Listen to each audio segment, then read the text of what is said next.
তৎকালীন এমডি, আমি তখন সিবিএস সেক্রেটারি, আমি এমডি সাহেবের সাথে আলাপ করে একটা দরখাস্ত করেছিলাম যে আমাদেরকে সেখান থেকে 50% দেওয়া হোক। সেখানে আমাদেরকে 25% দিয়েছিল অয়েল পার ফান্ডে। আজকে আর বিক্রি হওয়ার পর যে 20 বিক্রি হয়, সে বিক্রির 25% আমাদেরকে ফান্ডে দেওয়া হয়েছিল। পরবর্তী সম্ভবত আর্থিক সেবার আমলে সেটা 35% হয়েছে। তো আমি এমডি সাহেবের কাছে অনুরোধ করব, প্রয়োজনে আমরা আপনাকে সহযোগিতা করব।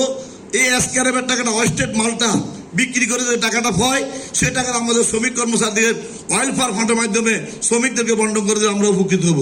আমরা শ্রমিকেরা আপনার কাছে আমরা কোটি টাকার হতে চাই না, কোটি টাকার মালিক হতে চাই না, লক্ষ টাকার মালিক হতে চাই না। আমরা চাই 2টা ডাল ভাত, আলুর ভর্তা, মুসুর ডাল দিয়ে 2টা ভাত খেয়ে কোনো রকম জীবন জীবিকা নির্বাহ করা। আমরা আলু ভর্তা, মুসুর ডালে খুশি। আমরা ফল গোস্ত আমরা খাওয়া সম্ভব নয়, আমরা চাইও লাভ নাই। আল্লাহ আমাদেরকে সৃষ্টি করছে ওইভাবে, আমরা ওইভাবে চলতেছি।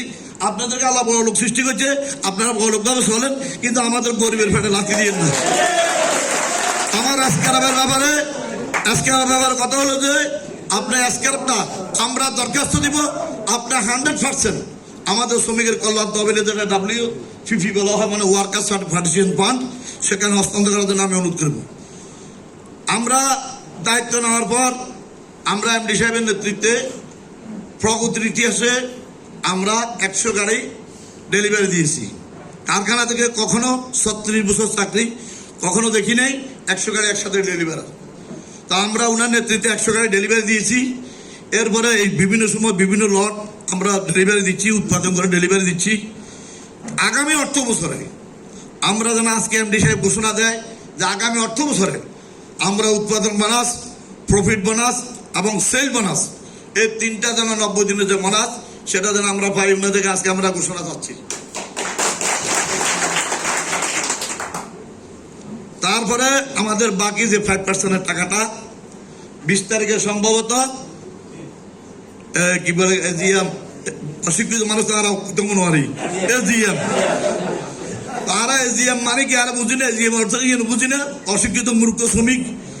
আমরা বলতে চাই যে এজিএম হয়ে গেলে আমাদের টাকাটা আগামী 25-26 তারিখের মধ্যে আপনি দিয়ে দিলে আমরা ডিসেম্বরে আমরা গরিব মানুষ, অসহায় মানুষ, আমরা বাচ্চাদেরকে স্কুল কলেজে ভর্তি করতে পারবো।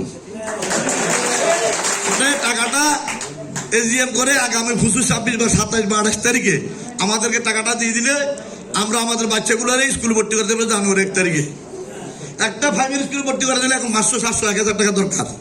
মাদ্রাসাতে ছেলে পড়ায়, ছোট ছেলে যে জীবনে যে বহু অন্যায় করছি, একটা ছেলেকে আলেম বানায়, মাদ্রাসা তো 700 টাকা বেতন। তো যাক, আপনার কাছে আমাদের অনুরোধ থাকবে, আর কি কথা শুদ্ধ কথা কইতে মারিয়ে, তো আপনার কাছে অনুরোধ হইল যে আমরা যেন 5%-এর টাকাটা আগামী এই ডিসেম্বরের শেষ দিকে যেন আমরা পাই, সে ব্যবস্থা করবেন। আরেকটি কথা, আমি এমডি সাহেবের সাথে অত্যন্ত বিনয়ের সহিত দ্বিমত পোষণ করতেছি।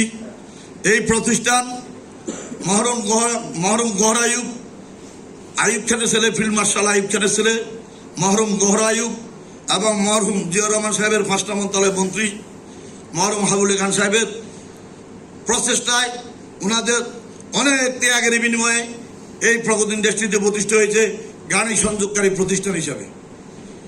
আজকে আপনি ওয়ার্কশপ করতেছেন, ভালো কথা, কিন্তু সেটা আমার অপশনাল সাবজেক্ট, আমার কম্পালসারি সাবজেক্ট না।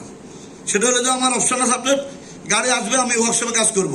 আমার একটা ওয়ার্কশপ ফ্যাক্টরি না, আমার এটা হলো অ্যাসেম্বলি ফ্যাক্টরি।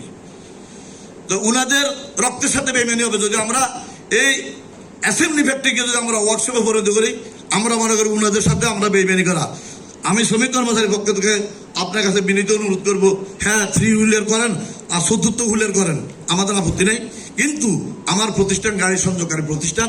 সেই হিসাবে আমরা দেশে বিদেশে প্রগতি ইন্ডাস্ট্রিজে 1972 সালে ভারতের তৎকালীন প্রধানমন্ত্রী শ্রীমতী ইন্দিরা গান্ধীর জন্য আমরা গাড়ি পাঠাচ্ছি, আমরা নেপাল গাড়ি পাঠাইছি, আমরা ভুটান গাড়ি পাঠাই। আমার চাকরি আমি না দেখছি ভুটান গাড়ি গেছে, আমার চাকরি দেখেছি নেপাল প্রগতি থেকে গাড়ি ডেলিভারি দেওয়া হয়েছে। এখানে যারা আমরা পুরো মানুষ আছি, আপনাকে আমরা সবাই জানি আমরা প্রগতি থেকে গাড়ি পাঠাচ্ছি ভুটান, আমরা গাড়ি পাঠাচ্ছি নেপাল। আজকে সেই প্রতিষ্ঠান আমরা ওয়ার্কশপ নয়, আমরা অ্যাসেম্বলি ফ্যাক্টরি, আমরা গাড়ি সংযোগকারী প্রতিষ্ঠান, আমরা গাড়ি মোটামুটি উৎপাদনকারী প্রতিষ্ঠান।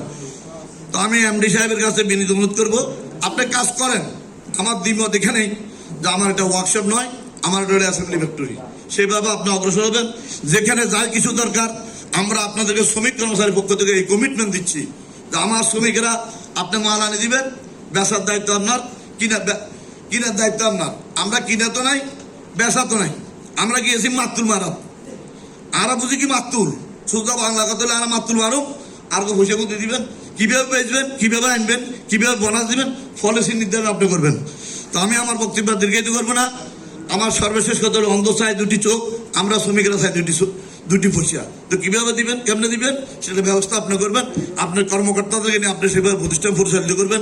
ওই আমার ম্যাডাম হাসতেছে, কি বলে যে আমাদের মার্কেটিং এর ম্যাডাম হাসতেছে এই কথাগুলো বলাতে। আমার কথা স্পষ্ট, আমার ভুল ত্রুটি হলে আপনারা ক্ষমা করে দিবেন।